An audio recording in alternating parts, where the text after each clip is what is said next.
сезгә. Тормыш тәҗрибәм турында шаһитлек итеп һәм изге язмага нигезләнгән рухи нәсихәтләр белән сезне фатихаларга телим, кадерле дуслар.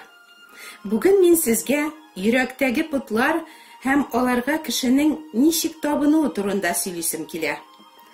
Пут русчасы идол.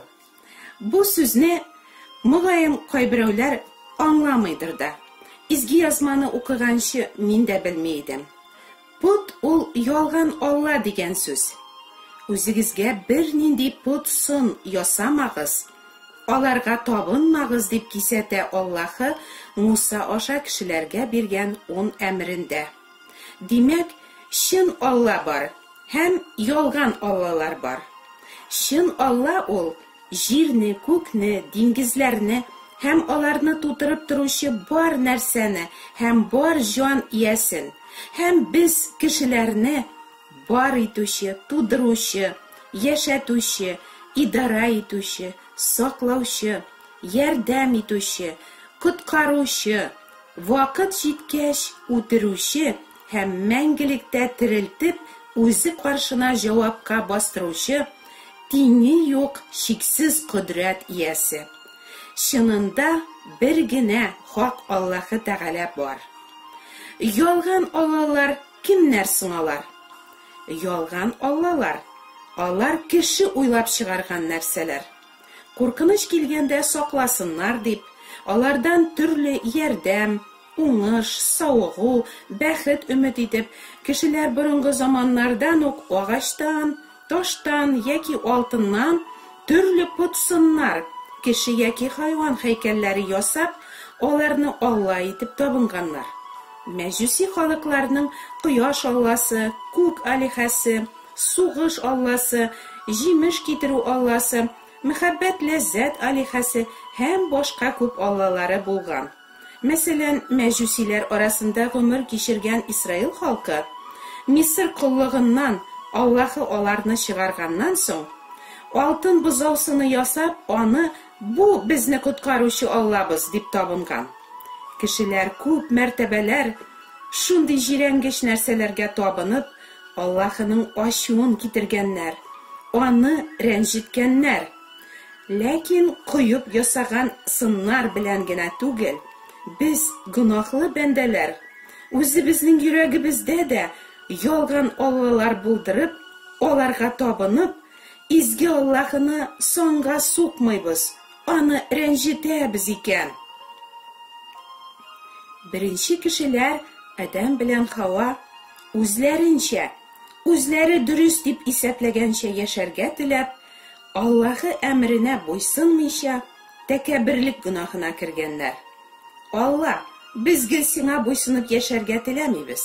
Яхшылык белән яманлыкны без үзебездә, синнән башка да беләбез, дигәнне аңлаткан аларның бу гамәле. Шулай беренче кешеләрдә мин-минлелек гөнаһы яралган һәм алар аша җанны тамакка илтүче бу вирус туачак барлык кешеләргә дә күчкән. Мин үзем белән ничек яшәргә дип, үзеңчә яшәү, үзеңне икенче Алла кебек тоту, үзеңә табыну була да инде ул. Һәр кешенең йөрәгендә яшәүче иң зур ялган Алла нәкъ менә шушы мин-минлелек путы инде. Башка барлык путлар шушы мин-минлелек путыннан туганнар. Мәсәлән, кеше ни өчен наркотик, аракы, секс, күңел ачулар, уен-көлкеләр аша ләззәт путына табына? Чөнки үзенә, үзенең миненә рәхәтлек, канәгатьлек, юаныч, шатлык китерергә бик нык теләгәнгә. Әлбәттә, кеше шатлыклар, рәхәтлекләр кичерергә тиеш. Аллаһы безне шулай яраткан. Ләкин, әгәр шатлык, рәхәтлек табу кеше тормышының иң зур максатына, иң теләгән нәрсәсенә әйләнә икән, ул чакта, димәк, кеше ләззәт путы белән үзен иркәли, үзенең мин путына табына. Нинди ялган аллаларга табынганымны мин табынуның нәрсә икәнен аңлаганнан соң белдем. Нәрсә соң ул табыну? Табыну ул Кемнедер яки нәрсәнедер бар нәрсәдән өстен күреп кадерләү, соклану, ярату, аңарда җаныңа рәхәтлек табу, аның аша шатлыклар кичерү, аңа омтылу, аны көтеп, сагынып тору, аңа вакытыңны, көчеңне, байлыкларыңны сарыф итү, хыялларыңны аның белән бәйләү, аңа өметләнү, аңа күңелең бирү, аңардан бик нык бәйле булу, аннан башка ям тапмау, аңа иярү, аңа таяну, үзеңне аңа багышлау. Мәсәлән, күп кешеләр өчен сөйгән ярлары аларның Алласы, путы. Чөнки аңарда гына сөенеш, рәхәтлек, юаныч табалар. Аның белән сокланалар, аннан башка ям тапмыйлар. Күңелләре гел аны эзли, аны сагына, аңа омтыла, аны кадерли, аны сөя. Bütün уйларын, вакытларын, көчләрен аңа багышлыйлар. Кыскасы, аңа табыналар. Миллионлаган мәхәббәт җырлары аша җырчылар шул мәхәббәт ләззәт Алласын данлыйлар. Кеше нәрсәне генә путка әйләндерми. Күпләр өчен балалары яки оныклары путка әйләнә. Кем өчендер эте, кем өчендер аты, машинасы, кемдер өчен эше пут. Күпләрнең йөрәгендә күңел ачу, байлык, дан, мактау, дәрәҗә, кеше фикереннән курку путлары яши.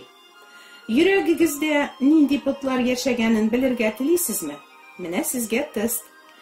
Кемдер сезнең йөрәк парагыз, күз нурыгыз, шатлык чыганагыгыз булса, шул сезнең йөрәгегездәге Аллагыз. Кемнәндер башка тормышыгызны күз алдына да китерә алмасагыз, аны югалтудан котыгыз очып торса, бу сезнең Аллагыз.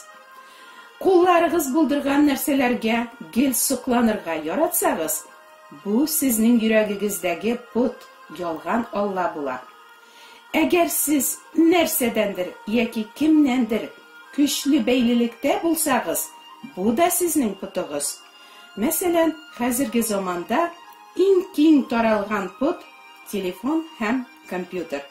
Бигрәк тә яшьләр телефонсыз ярты сәгатьтә тора алмыйлар. Күзләре текәлгән шул путка, береккәннәр, киреп киткәннәр шуңа bütün уйлары, bütün акыллары, тәннәре белән. Йөргәндә дә, утырганда да, ашаганда да аерыла алмыйлар, шул кадәр бәйләнгәннәр. Сезнең белән дә шулай түгелме? Тормышыгызның иң беренче, иң мөһим урынына куеп, Алладан артык яраткан, җаныгызга рәхәтлек китерүче шул кадерле кешеләр, әйберләр яки шөгыльләр йөрәктәге путлар була да инде. Путка табынучы чын Аллага табына алмый. Чөнки путлар һәм путка табынучылар Аллаһы өчен җирәнгеч. Бердән-бер хакыйкый Аллаһыга табына башлау өчен үзеңнең минеңнән һәм аңардан туган башка путлардан ваз кичәргә, аларны калдырырга кирәк. Ничек була соң ул үзеңнең минеңнән ваз кичү? Мин путыннан ваз кичү ул Аллаһының сүзләренә каршы килә торган фикерләреңнән, теләкләреңнән, гадәтләреңнән, гамәлләреңнән, тәртибеңнән, карашларыңнан, мөнәсәбәтләреңнән ваз кичү.